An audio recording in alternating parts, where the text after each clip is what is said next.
Di sini kami akan membahas tentang teorema Pythagoras. Di materi sebelumnya, pasti kalian sudah pernah mempelajari materi seperti sistem persamaan linear dua variabel atau SPLDV, dan persamaan garis lurus, juga relasi dan fungsi. Nah, rekan saya di sini yaitu Mila Nursahila Ali dan juga saya sendiri Mila Salma Fartika Ifriqiyah. Nah, untuk teorema Pythagoras kita harus mengenali dulu seperti apa sih teorema Pythagoras itu dan definisinya itu seperti apa.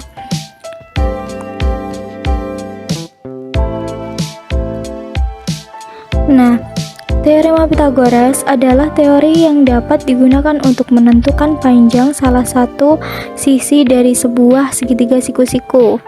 Perlu diingat bahwa teorema ini hanya berlaku untuk segitiga siku-siku, tidak bisa digunakan untuk menentukan sisi dari sebuah segitiga lain yang tidak berbentuk siku-siku. Teorema Pythagoras menjelaskan mengenai hubungan antara panjang sisi pada segitiga siku-siku. Bunyi teorema Pythagoras yaitu, pada segitiga siku-siku, kuadrat sisi terpanjang adalah sama dengan jumlah kuadrat sisi-sisi penyikunya. Seringkali terjadi kegagalan dalam mengidentifikasi sebuah segitiga siku-siku. Bagian mana sisi miring dan bagian mana penyikunya. Untuk memahami komponen segitiga,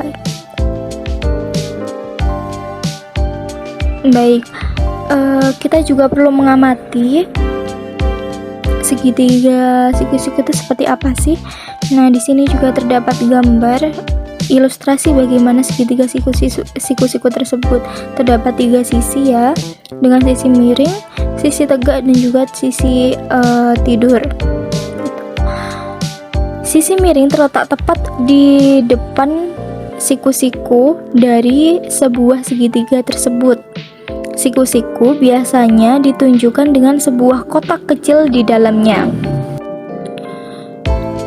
Pada gambar di samping, sisi miring adalah AB, sedangkan sisi penyikunya adalah BC dan AC.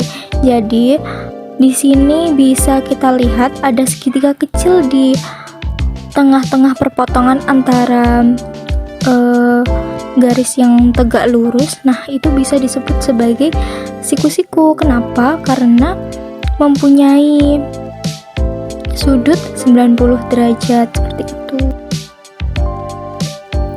Rumus teorema Pythagoras berguna untuk mencari salah satu sisi dengan kedua sisi diketahui.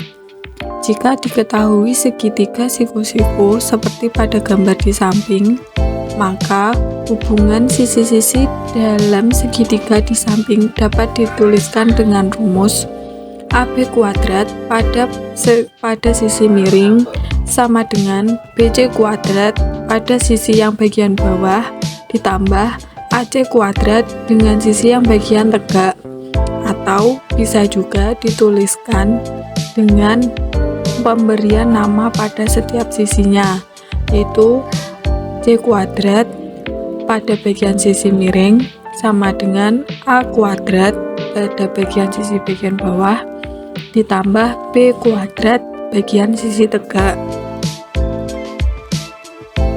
Contohnya, tentukan panjang sisi miring dari segitiga ABC.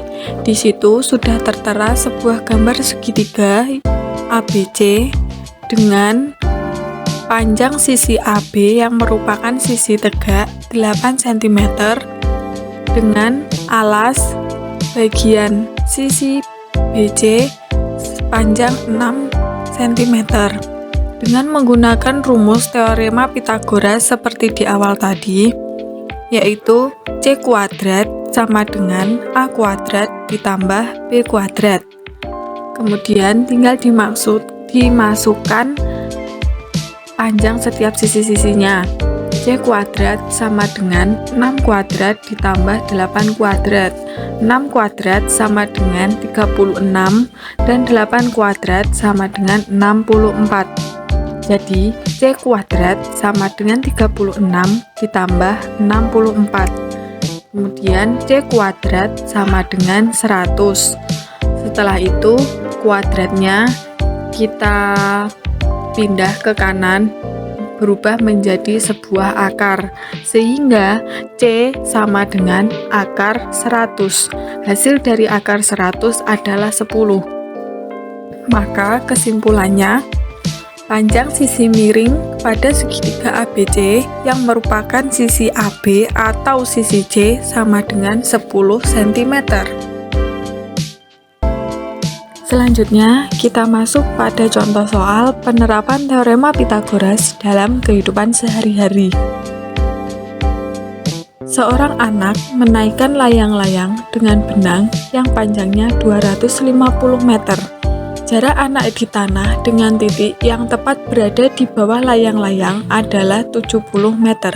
Hitunglah ketinggian layang-layang tersebut.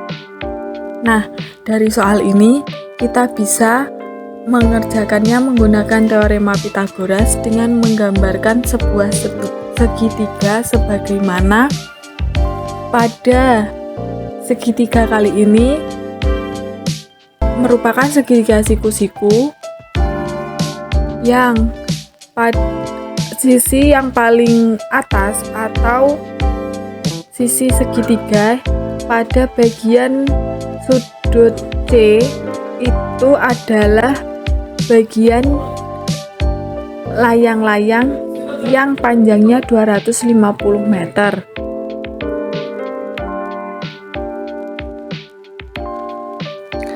Pada gambar tersebut, kita bisa membayangkan bagaimana posisi antara layang-layang dan anak yang menerbangkan layang-layang tersebut. Bisa dilihat pada segitiga ABC, titik C merupakan tingginya sebuah layang-layang.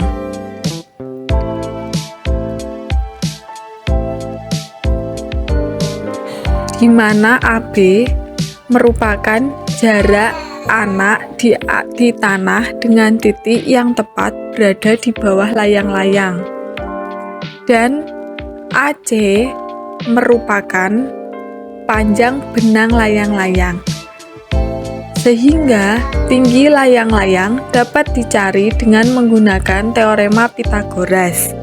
Karena ini bukan mencari sebuah sisi miring pada segitiga, maka untuk mencarinya berbeda dengan cara yang sudah dijelaskan di awal tadi.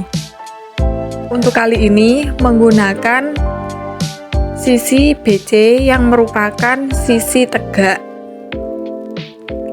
Contoh penyelesaiannya, BC kuadrat sama dengan AC kuadrat dikurangi AB kuadrat. Kenapa di sini kita dikurangi? Karena ini bukan merupakan panjang sisi miring sebuah segitiga. Sehingga BC kuadrat sama dengan 250 kuadrat dikurangi 70 kuadrat. Hasilnya 62.500 dikurangi 4.900. Sehingga BC kuadrat tadi, kuadratnya kita pindah ke bagian kanan menjadi sebuah akar. Sehingga BC sama dengan akar dari 57.600 adalah 240 meter. Sehingga ketinggian layang-layang tersebut adalah 240 meter. Terima kasih sudah menonton video kami. Semoga apa yang kami sampaikan dapat bermanfaat dan semoga ilmunya bisa diterima dengan baik. Sekian, apabila ada kurang lebihnya kami mohon maaf. Terima kasih.